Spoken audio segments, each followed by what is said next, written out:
This wise but strict commander only lived for 33 years, but he had enough time to create the greatest power the world had ever known. In 11 years of war, he never lost. Alexander the Great from Macedonia became the most famous conqueror of all time.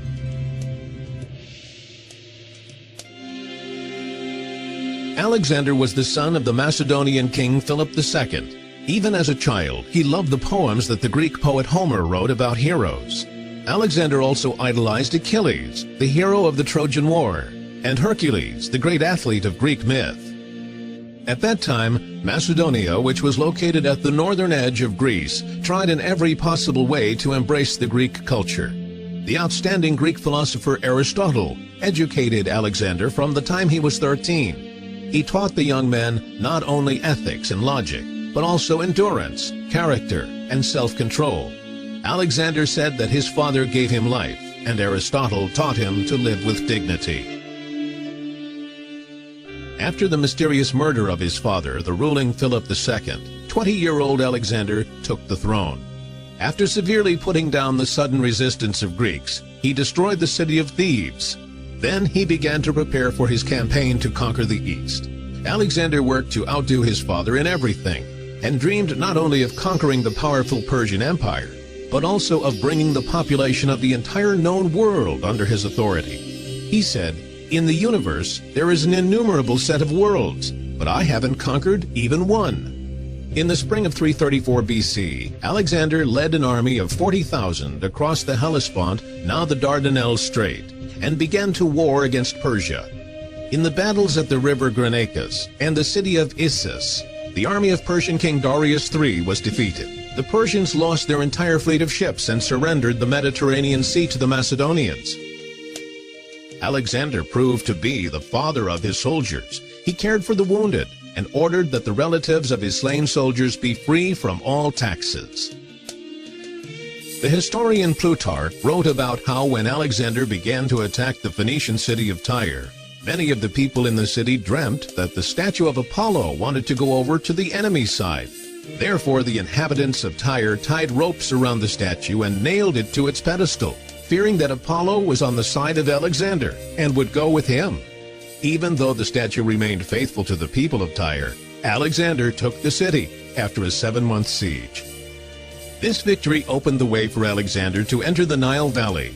In thanks for freeing Egypt from Persian rule, the Egyptians proclaimed 24-year-old Alexander the son of the Egyptian god Ammon and the Pharaoh. After conquering the Persian Empire, Alexander the Great moved to Bactria and Sogdiana, now the territory of Afghanistan and Central Asia. Legend has it that in order to become the full master of Asia, Alexander was given a puzzle by King Gordius to untie an extremely confusing knot. Alexander, without hesitation, took a sword in his hands and quickly split the knot. Since then, the expression "to cut the Gordian knot" has meant to solve a difficult problem quickly and courageously. To strengthen his authority in the lands he had conquered, Alexander founded more than 20 fortified cities. The history of the cities Herat and Kandahar in Afghanistan and Alexandria in Egypt began during the time of Alexander. In 11 years, Alexander with his army created a huge empire, stretching from India to Istra, today's Danube, from the Balkans to Lower Egypt. Alexander only turned back because his army was extremely tired. It took his army as long as 2 years to return from India to Babylon, the capital of his new and huge state. Alexander the Great reorganized what had been the Persian Empire. He called up the Persians to military service, involved the Persian nobles in ruling the state, and married Persian King Darius's daughter Statira. Once Alexander made a great holiday, the so-called Wedding of the East and West. Under his order, several thousand Macedonian soldiers married Persian women in the same ceremony. Then Alexander the Great demanded that, in his honor, temples should be built in Greece, statues should be created, and the same honors should be granted to him as had been granted to his glorified ancestor Hercules. The great Greek orator Demosthenes criticized this.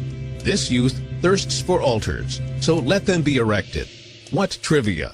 However, when Alexander wanted to have the Persian royal court ceremony in Greece, the Greeks refused to bow before him. Alexander ruthlessly punished those who were dissatisfied. Once, his foster brother named Cletus, who had rescued him at the Battle of Granicus, declared that all Macedonians had assisted Alexander in achieving his accomplishments. Upon hearing this, Alexander snatched a spear from a guard and killed his friend. Alexander the Great, wanting to surpass Hercules, dreamed of conquering Arabia and northern Africa and sailing out to the Mediterranean Sea through the Pillars of Hercules. But he would not live to carry out his grand plans. On June 10, 323 BC, the great commander died suddenly of malaria.